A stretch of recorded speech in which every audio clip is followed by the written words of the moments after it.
Donc, concernant donc les marchés. Alors, je fais très rapidement un point sur la situation, notamment par rapport à la semaine dernière, la semaine d'avant. La semaine d'avant, vous savez que j'étais out de cette impulsion absolument hallucinante des marchés sans véritablement de raison. La semaine dernière, on a plutôt cherché des ventes. Pourquoi on a cherché des ventes? Parce qu'on était sous des niveaux très importants et notamment parce qu'on comprenait pas, en tout cas je ne comprenais pas cette hausse qu'on avait sur les indices.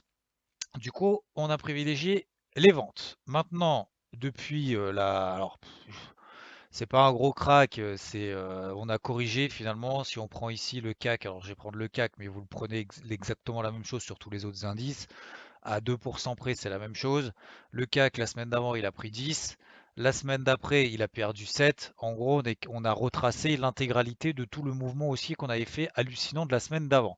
Donc forcément, si vous cédez ce qu'on appelle un espèce de mouvement de FOMO, d'accord? Je vous rappelle que le FOMO, qu'est-ce que ça veut dire? C'est un gros mot pour dire on achète sans comprendre pourquoi, ou on vend sans comprendre pourquoi, simplement par peur de louper un mouvement sans plan, sans gestion du risque sur son capital, sans objectif, quoi que ce soit, etc., etc. Bref, tout ce qu'il ne faut pas faire avant de cliquer sur le bouton de la souris. Euh, on a eu également donc un mouvement baissier, notamment enfin lundi matin, hier matin, enfin un mouvement baissier en tout cas un gap, d'accord? Donc ça c'est la bougie en weekly. Et sur le CAC, on a eu ce gap en dessous. Et ensuite, qu'est-ce qui s'est passé? Vous le savez très probablement, la Fed a relancé. D'accord? Pourquoi la Fed a relancé? La semaine d'avant, d'ailleurs, les marchés s'étaient emballés à la baisse. Pourquoi? Parce qu'on avait le discours de Jérôme Powell, président de la Réserve fédérale américaine, qui avait finalement pas dit grand-chose de plus que ce que le marché savait. En gros, c'est quoi? On fait all-in, on injecte qu'on n'en peut plus, on laissera les taux inchangés jusqu'à minimum 2022, même si je pense qu'à mon avis, vu comment l'économie est en train de repartir et vu les chiffres qui sont publiés d'un point de vue macro, sans être un économiste ou quoi que ce soit, fin 2022, c'est vraiment le minimum de chez minimum.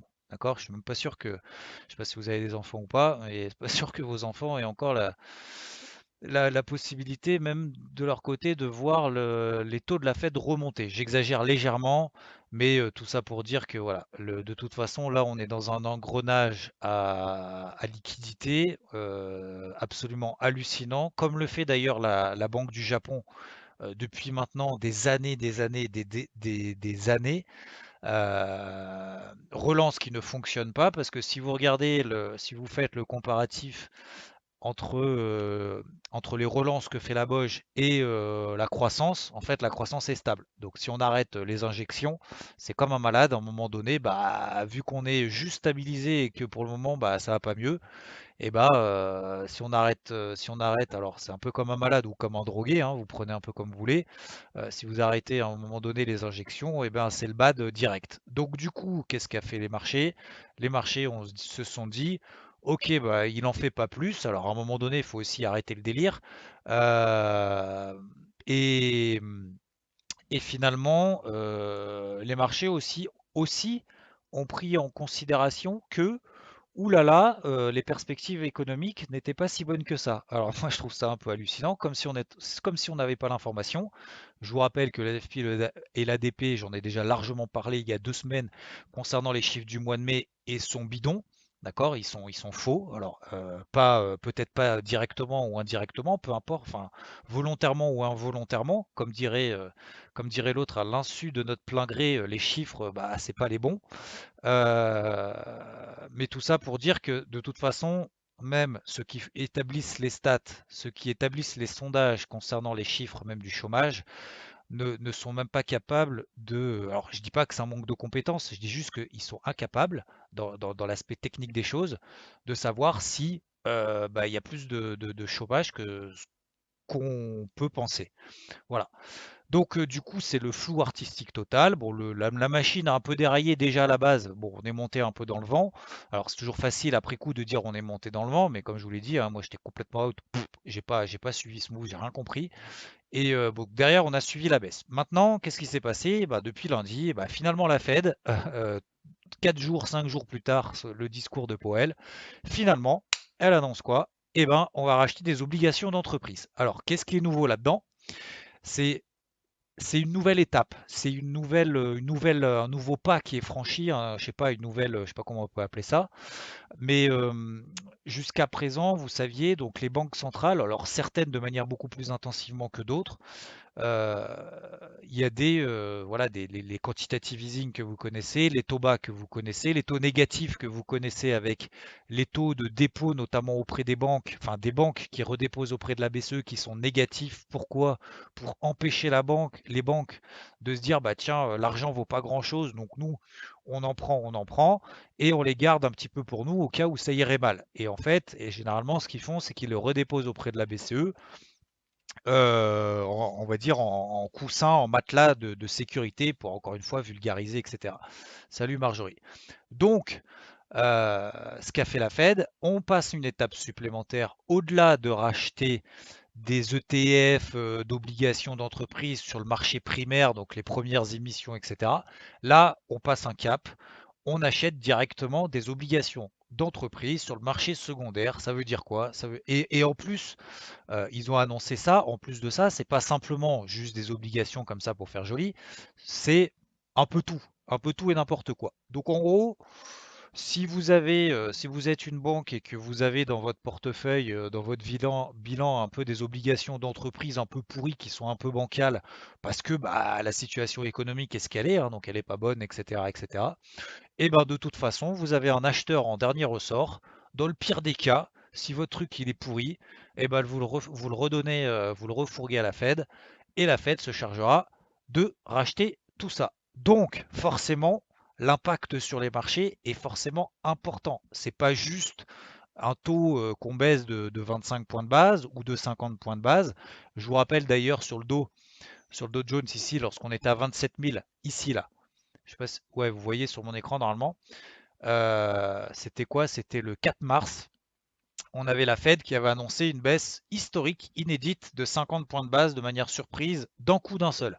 C'était le point haut, parce que les marchés se sont dit, oulala, si la Fed elle baisse de 50 points de base, c'est pas bon du tout.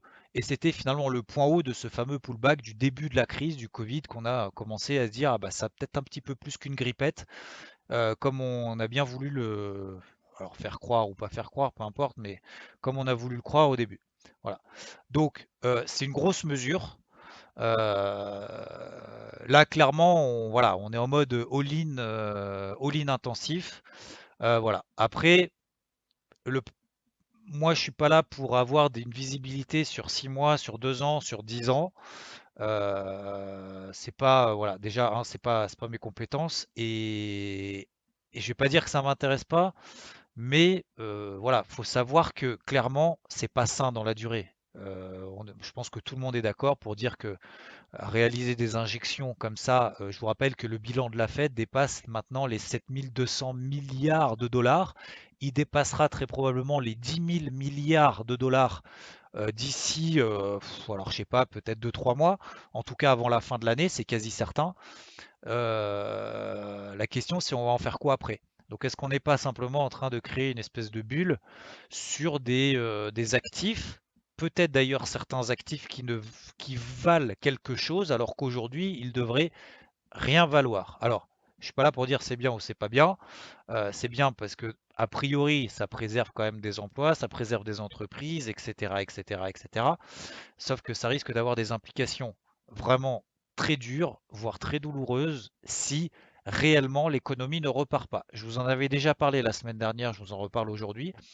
Je pense, je dis bien je pense, d'accord, je vais pas rajouter personnellement moi je pense que ça suffit de dire je pense que la réalité de la situation économique, nous n'aurons que des éléments concrets lors des prochaines publications d'entreprises. Parce que la macro, elle est bidon, elle ne veut rien dire. La seule chose peut-être qu'on peut avoir, voilà, on peut avoir éventuellement des données, quand bien même les chiffres, que ce soit des banques, que ce soit des entreprises, on ne peut pas faire des écritures comptables pour soit profiter des aides, soit machin, etc., etc. Donc ce sera les prochaines publications trimestrielles. En attendant, le marché est clairement soutenu par toutes ces injections. un nouveau coup de pouce, un nouveau coup de rein de la Fed avec ses rachats d'obligations. Et du coup, ça nous donne bien évidemment derrière des marchés alors, euphoriques, oui. Ici, pour moi, c'était vraiment un marché euphorique. Pour moi, là, la situation est peut-être un petit peu différente parce que là, on a une news. Là, on n'avait pas de news. Là, c'était simplement, vous inquiétez pas, il n'y aura pas de deuxième vague. Il y aura, tout va bien dans le meilleur des mondes, etc., etc. Puis après, discours de la Fed. Ah bah merde, la situation est pas si bonne que ça. Et finalement, ils ont peut-être pas de, Powell, il a peut-être pas, comment dire, de nouveaux missiles dans son bazooka. Donc, voilà. Pour moi, là, le mouvement qu'on a là est peut-être un poil différent, en tout cas argumenté d'un point de vue news par rapport à ce qu'on a eu il y a 2 semaines. Ok? Donc, programme de rachat d'actions d'obligations d'entreprise sur le marché secondaire, portefeuille large, en gros, c'est on rachète tout ce qui passe, etc., etc. Quelle sera la prochaine étape? Alors, j'en sais rien. J'ai posé un peu la question d'ailleurs sur Twitter pour savoir s'il y en a qui savaient. Alors, personne n'en sait rien. Certains disent que c'est voilà on bloquerait éventuellement les épargnes, etc., etc. Bon, bref, je suis pas là non plus pour anticiper à plusieurs mois ou plusieurs années. Donc voilà, les marchés réagissent encore de manière épidermique. Ne pas oublier encore une fois que les publications d'entreprises qu'on a eues, il y a plus d'un tiers des entreprises du SP 500 qui n'ont aucun objectif, qui n'ont aucune visibilité, qui ont abandonné leurs prévisions de résultats pour le prochain trimestre. Donc moi, ça me fait bien marrer quand vous avez, alors la BCE, je pense qu'ils ont des outils, voilà, je dis pas qu'ils sont incompétents, encore une fois, loin de là, de moi l'idée de dire ça, pas du tout. Mais comment est-ce qu'on peut estimer des choses pour l'année prochaine, des trucs pour l'année prochaine, alors que même les boîtes elles-mêmes, c'est leur business, c'est leur truc, etc. On est quand même à une échelle qui est complètement différente de ce qui se passe en zone euro aux États-Unis ou dans le monde. Comment est-ce qu'on peut avoir des objectifs sur 2021, 2022, voire même au-delà? Je sais pas. On se base en plus sur rien, puisqu'encore une fois, tous les chiffres macro qui sont publiés, de toute façon, sont bidonnés. Donc, c'est même pas qu'ils sont bidonnés, c'est qu'ils sont erronés de manière technique. Bref, donc, plus d'un tiers des entreprises du SP 500 n'ont pas de visibilité sur le prochain trimestre. Voilà. Donc, on ne sait pas si ça va être plus 50%, moins 50%, plus 10 ou moins 10. On n'en sait rien du tout. Donc c'est pour ça que le prochain trimestre, pour moi, les publications d'entreprise, ça va être olé olé. En attendant, pourquoi est-ce que je vous parle de ça? Parce que je pense qu'en attendant, bah, finalement, on va poursuivre la route tranquillement. Comme je vous l'avais dit, si vous avez suivi mon débrief hebdo ce dimanche, notamment sur la fin, où je vous explique, et je pense que c'est l'un des messages importants que je ne vais pas dire que je veux véhiculer, parce qu'après chacun pense ce qu'il veut, mais je suis ni permaboule ni permabère. C'est-à-dire que j'estime, avant les prochaines publications trimestrielles, qu'on va évoluer comme ça, dans des mouvements très erratiques. Erratique, ça veut dire que les marchés évoluent à la moindre news, à la moindre, au petit vent frais, au petit vent chaud, etc. C'est exagéré, c'est amplifié, c'est peut-être même d'ailleurs transformé, mais du coup, ça nous donne des mouvements ultra violents. Et d'ailleurs, j'en profite pour faire la transition maintenant. Vous allez voir tout à l'heure, là, à 14h30, vous allez voir le Dow Jones qui va ouvrir à peu près autour allez, quasiment 26 700 points. Je fais la transition d'un point de vue technique, mais je trouve que c'est quand même ultra important. J'ai quasiment jamais vu ça. Je pense que j'ai jamais vu ça.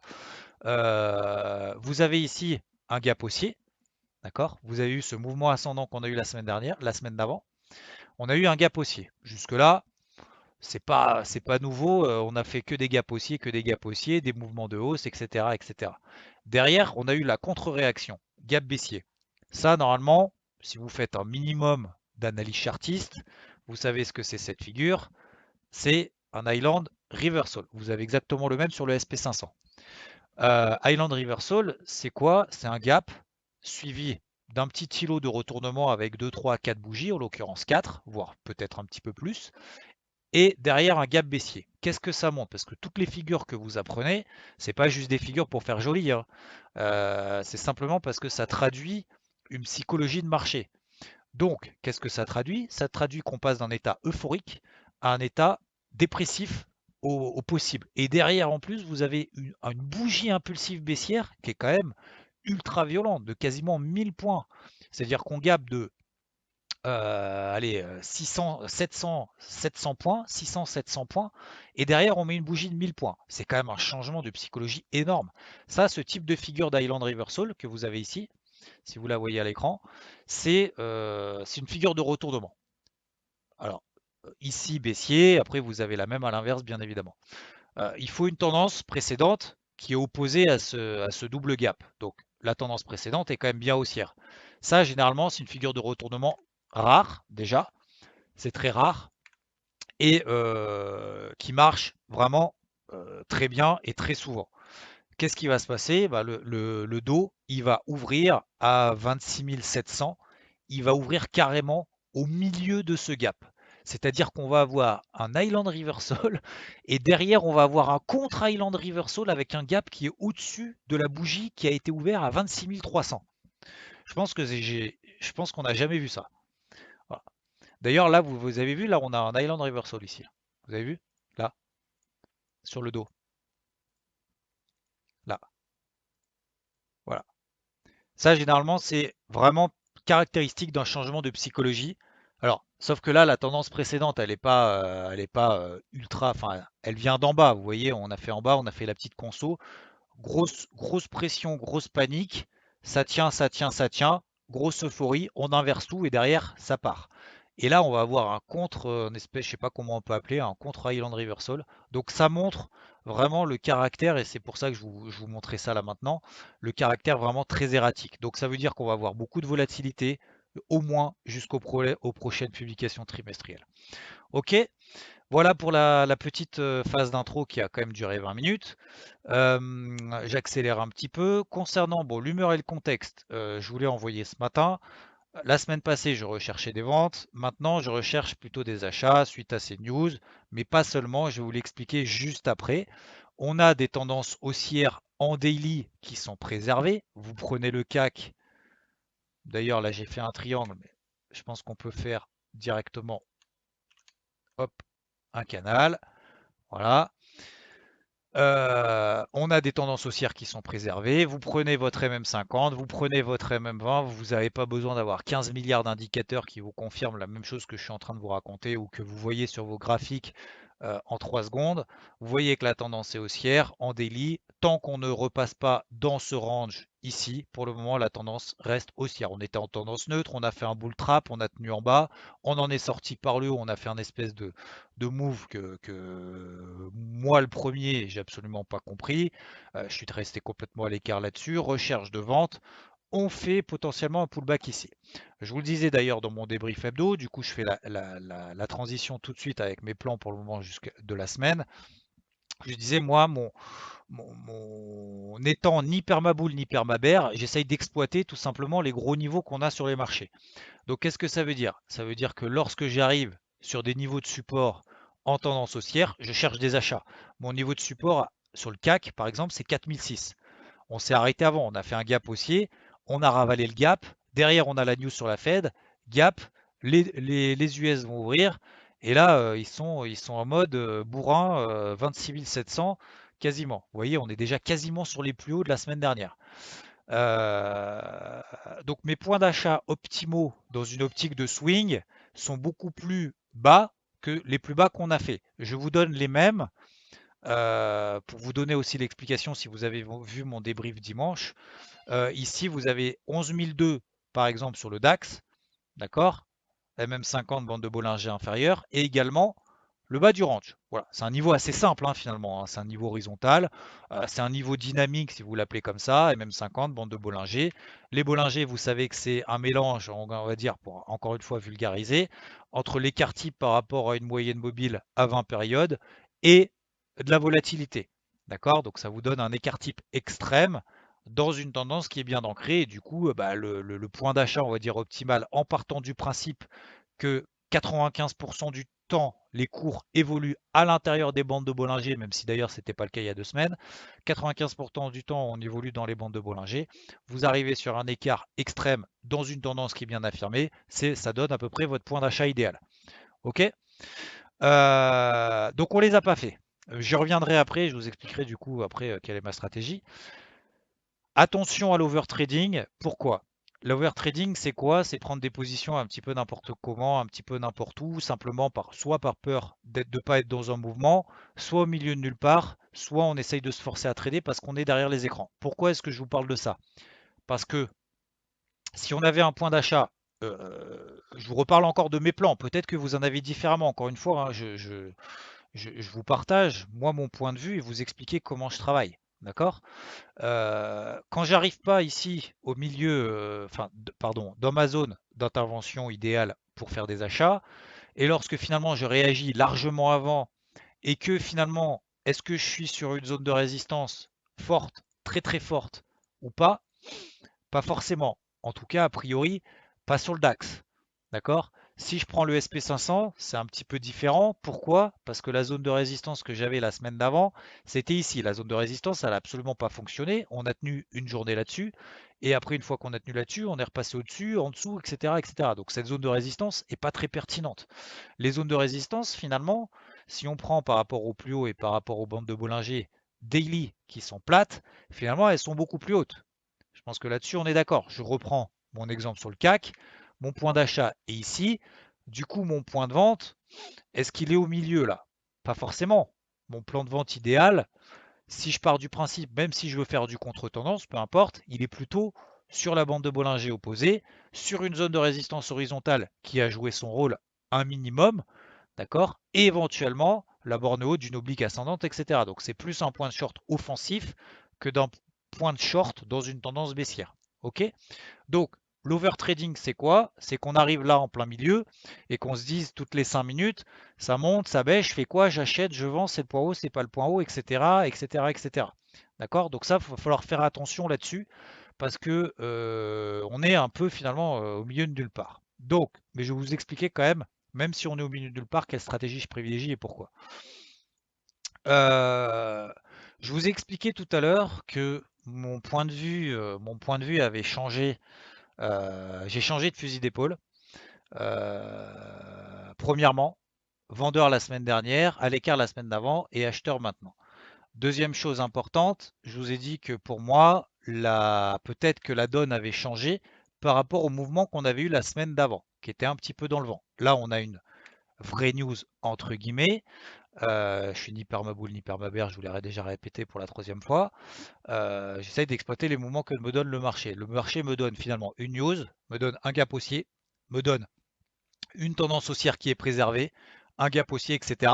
Et malgré que je sois le premier à être très friand de ces figures d'Island Reversal qui sont des figures de retournement majeur.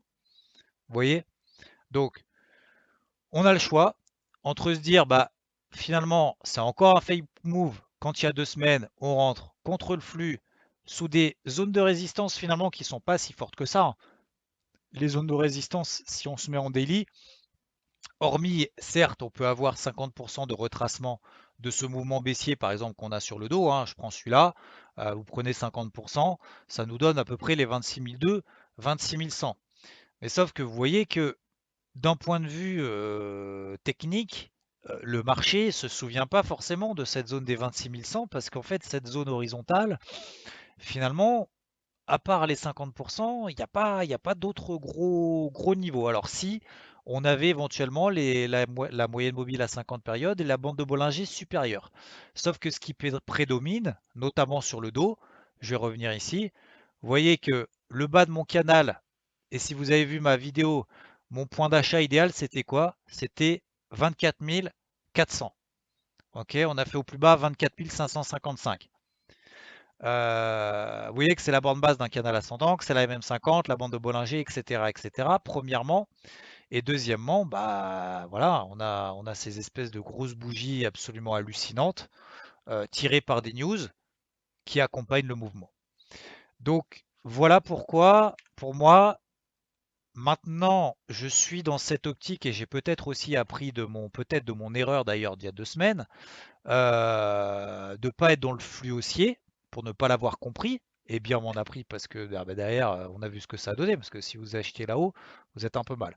Mais tout ça pour dire que là, on est peut-être dans une configuration différente. Premièrement. Deuxièmement, il faut toujours un niveau d'invalidation. C'est-à-dire qu'on n'est pas sûr que ça y est, c'était le point bas toute l'année, pendant toute l'année 2020, ça va faire que monter. On va tout péter les scores, on va faire 50% au-dessus des plus hauts historiques. Non, il y a des niveaux d'invalidation. Pour moi, les niveaux d'invalidation de ces stratégies, notamment haussières, c'est relativement simple. C'est par rapport au plus haut qu'on a fait hier. Voilà. On prend les plus hauts qu'on a fait hier. 4008 sur le CAC, d'accord? Ça correspond à la MM20. DAX, 11800, 11009, la MM20, 11900, d'accord? Alors c'est des zones, hein, c'est pas 11898, ça y est, on invalide, hein, on attend un petit peu la clôture, on voit s'il y a des flux, etc., etc. Mais c'est dans les grandes lignes, d'accord? Je vous explique le pourquoi du comment, je retourne encore ma veste, hein. Et si on repasse en dessous, voilà, 11 009, et ben on invalidera finalement à nouveau cette impulsion baissière, on invalidera à nouveau cette impulsion haussière qu'on a créée hier avec la news autour de la Fed et des rachats d'obligations d'entreprise. Ok, c'est après vous extrapolez, bien évidemment. Après, on extrapole sur les autres indices. Le dos, c'est 25 800. Vous allez me dire, ouais, mais on est 1000 points au-dessus. Bah oui, bah on est 1000 points au-dessus, mais c'est comme ça. On est toujours dans une dynamique haussière au-dessus de la MM20, etc., etc., etc. Ok, voilà. Donc, en swing, dommage, j'ai pas eu à quelques points, à quelques centaines de points sur le dos, quelques centaines de points, quelques centaines de points sur le DAX ou sur le CAC, d'accord? Donc maintenant, je privilégie tout simplement le flux du moment pour le moment, le flux du moment sur les indices dans cette logique-là. Ok? On peut avoir bien évidemment le raisonnement posé en se disant bah non, moi je crois pas à ce move, je préfère être out. J'attends en haut plutôt pour vendre parce que moi je veux pas accompagner ce mouvement qui s'apparente finalement au même mouvement qu'il y a eu il y a 2 semaines. Les marchés montent dans du vent à cause de, enfin à cause ou grâce aux banques centrales, ça va s'arrêter à un moment donné. Voilà. Mais moi, j'ai appris d'il y a 2 semaines en me disant, finalement, je me pose pas plus de questions que ça. J'essaye d'exploiter de toute façon les flux qui y a en cours et les mouvements qui y a en cours. J'essaye de me mettre dedans. Je dis pas que c'est facile. On n'est pas dans un point d'entrée optimal là maintenant tout de suite, parce que comme je vous l'ai expliqué tout à l'heure, vous prenez le plus bas et le plus haut de la semaine dernière, et vous prenez le plus bas qu'on a fait hier sur les indices, ou avant-hier, enfin hier, pardon, on est mardi.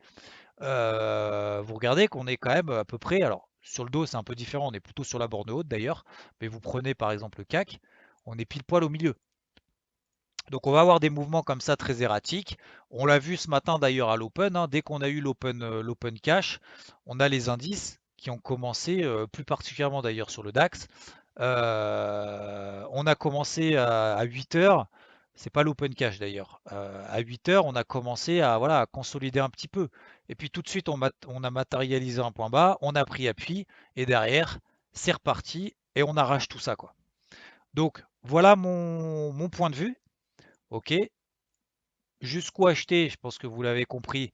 Jusqu'où je continue à privilégier le flux, bah, jusque à ces grosses zones de résistance qui ont été les plus hauts de la semaine passée, ces niveaux de bande de Bollinger supérieure, ces résistances horizontales sur l'ensemble des indices. Je reprendrai une position à la vente, je rechangerai, je basculerai, je rechangerai de casquette à nouveau, hein. J'ai ma casquette, ma deuxième casquette qui est pas loin.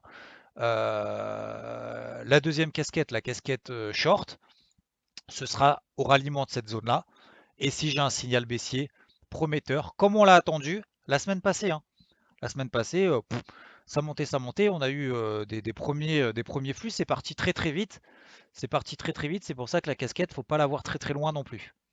Ok? Il y a peut-être une chose qui me, je vais pas dire qui me gêne, un peu quand même. Et du coup, ça va me faire la transition parfaite avec les, comment ça s'appelle? Avec le Forex. Parce que, alors vous prenez tous les indices, c'est la même chose, hein, d'accord? Vous prenez le Nikkei. Nikkei, c'est 21 500, etc., etc. C'est exactement la même chose. Tant qu'on est au-dessus des MM20 daily, Il n'y a pas de signal de retournement à l'horizon. Donc en intraday, je privilégie les achats tant que les niveaux d'invalidation que je vous ai évoqués ne seront pas atteints. Ce qui me gêne un peu, c'est le yen.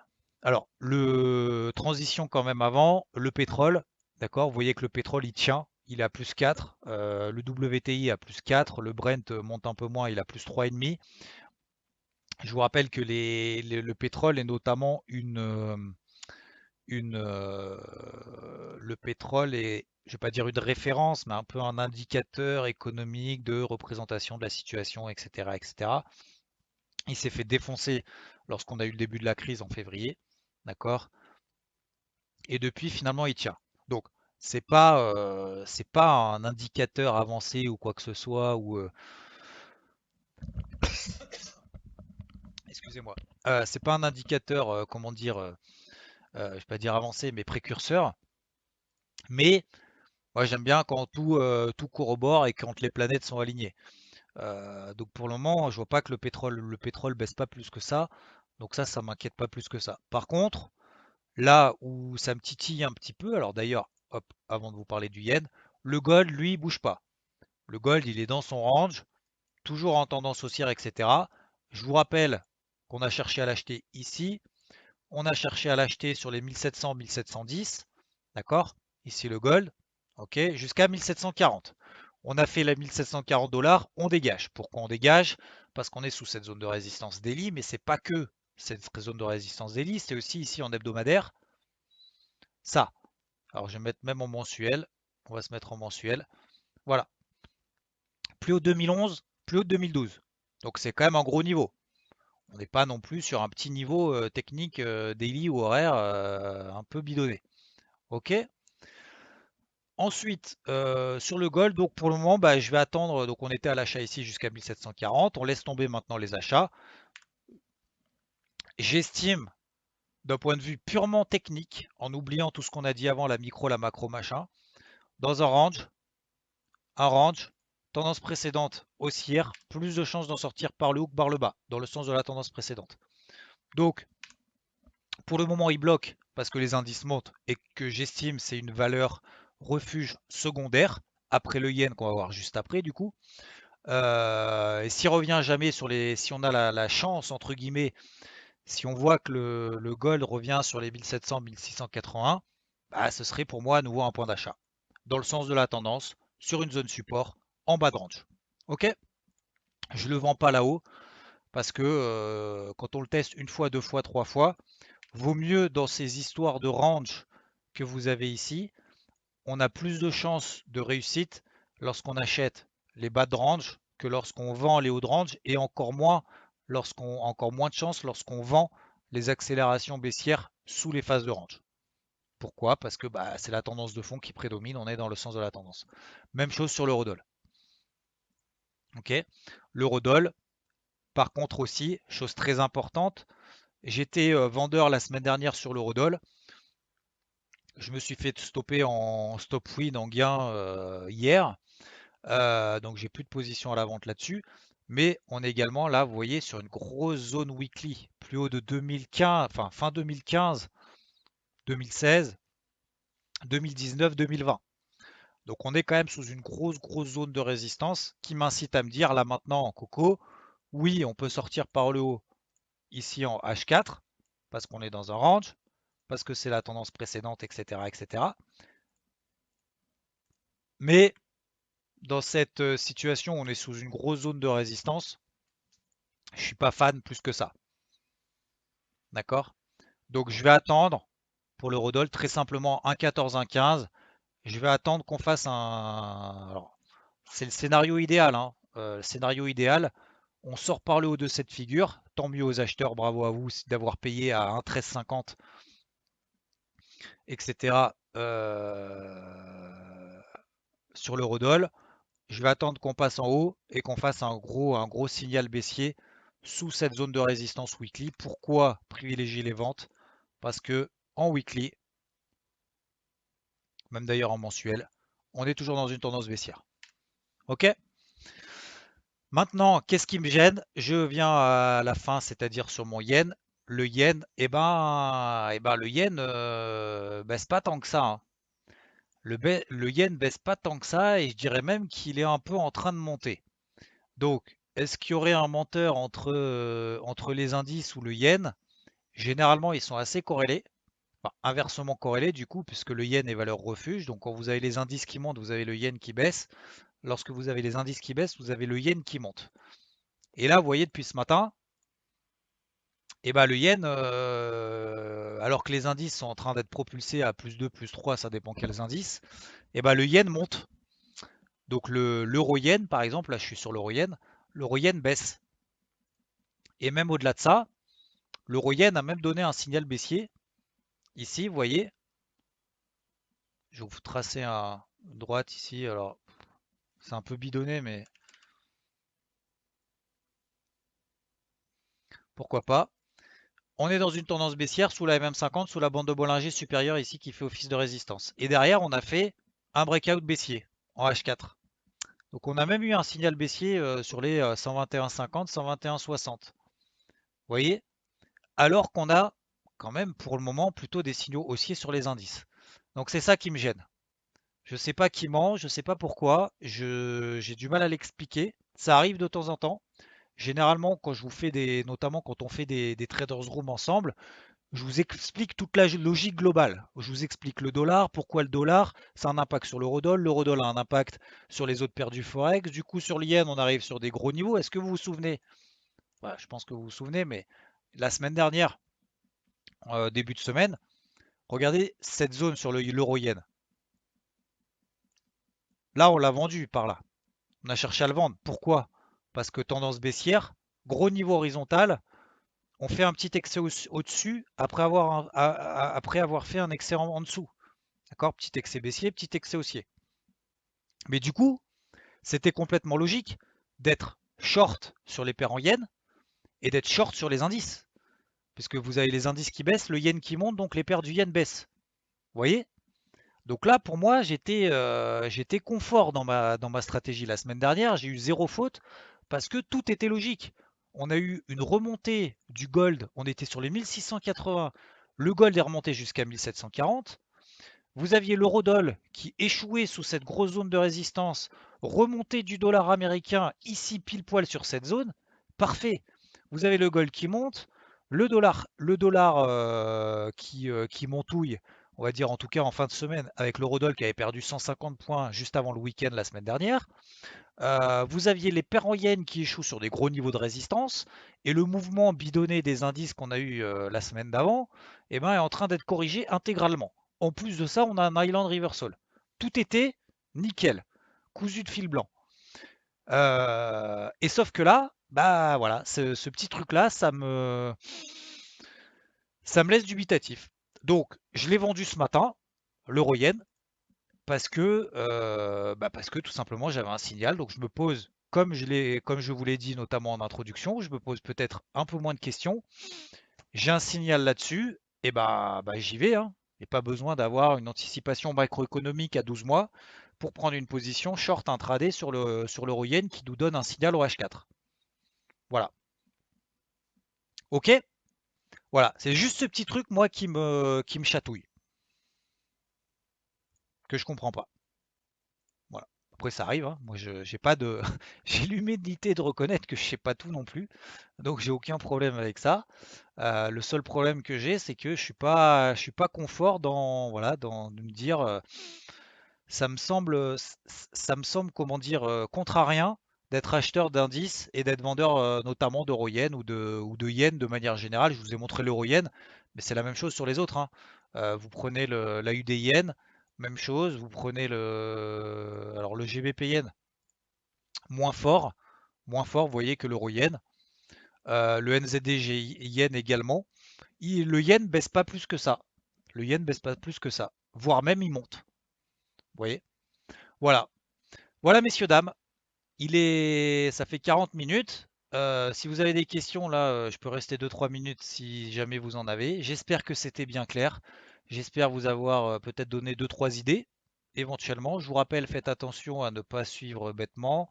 à bien comprendre ce que vous faites, à prendre vos responsabilités, à vous approprier les éléments que vous avez à droite et à gauche que vous pouvez entendre, voir, partager, qu'on partage, machin, etc., etc. Et surtout, notez vos plans et mettez en application vos plans à vous, parce que on n'a pas tous les mêmes profils, les mêmes unités de temps, les mêmes affinités avec les actifs, les mêmes affinités avec les unités de temps, etc., etc. Voilà. Voilà pour moi les grandes lignes, en tout cas jusqu'à présent. Et puis j'espère que c'était logique, j'espère que c'était clair, limpide et en même temps technique et en même temps que vous avez appris des choses et que vous n'avez pas perdu votre temps. Voilà, messieurs, dames, je vous souhaite une très bonne journée. Je vous rappelle, maintenant c'est tout en fait. Qu'est-ce que je voulais vous dire? Oui, bah on a quelques stats macro cette semaine, mais voilà, les stats macro, on sait ce que ça vaut. Voilà, bonne journée à toutes et à tous. Ouais, Charles, je suis toujours à l'achat, oui, effectivement. Je suis toujours à l'achat, d'ailleurs, il fait quoi? Je l'ai déjà dit, hein, je crois que j'ai déjà dit que j'étais encore à l'achat sur le GBP AUD, stop en dessous.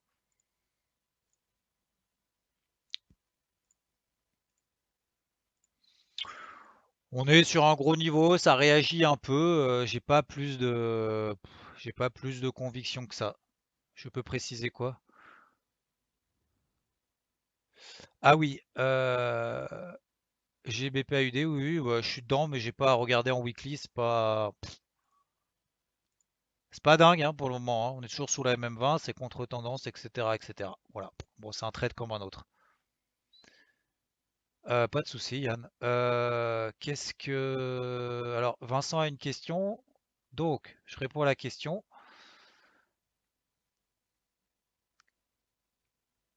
Tu as parlé après une hausse et une latéralisation en triangle que tu as une probabilité de sortie par le haut est plus importante. Tu peux préciser. Bah voilà, t'as tout dit. En fait, retiens, Vincent, peu importe que tu aies un triangle ascendant, un drapeau, un fanion, tout ce que tu veux, tout ce que tu peux apprendre dans des bouquins. Moi, j'ai lu des centaines de pages de bouquins d'analyse chartiste, etc., etc. Mais en gros, qu'est-ce que ça retient simplement? Qu'une tendance se prolonge X fois et ne se retourne qu'une seule fois. D'accord? Je répète, une tendance se prolonge X fois et ne se retourne qu'une seule fois. Qu'est-ce que ça veut dire? Ça veut dire que lorsque tu as des phases de latéralisation, bah, tu as tendance à la plus de chances bah, de continuer que l'inverse, tout simplement. Voilà, tout simplement. Plus de probabilité, ça ne veut pas dire 100% de chance, hein, parce que sinon on n'aurait qu'une seule tendance sur les marchés, ce serait une exponentielle. Mais, euh, mais c'est pour ça aussi, et je terminerai là-dessus, c'est pour ça que sur le gold, par exemple, je préfère acheter les 1680, 1700 comme on l'a fait la semaine dernière, que de les vendre. Parce que le marché se souvient qu'on est toujours dans une tendance de fond haussière.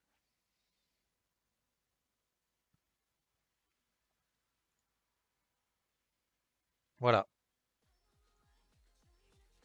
tout simplement. Voilà, messieurs, dames. Bonne journée, bon trade. Bonne Open US à tout à l'heure. Ciao.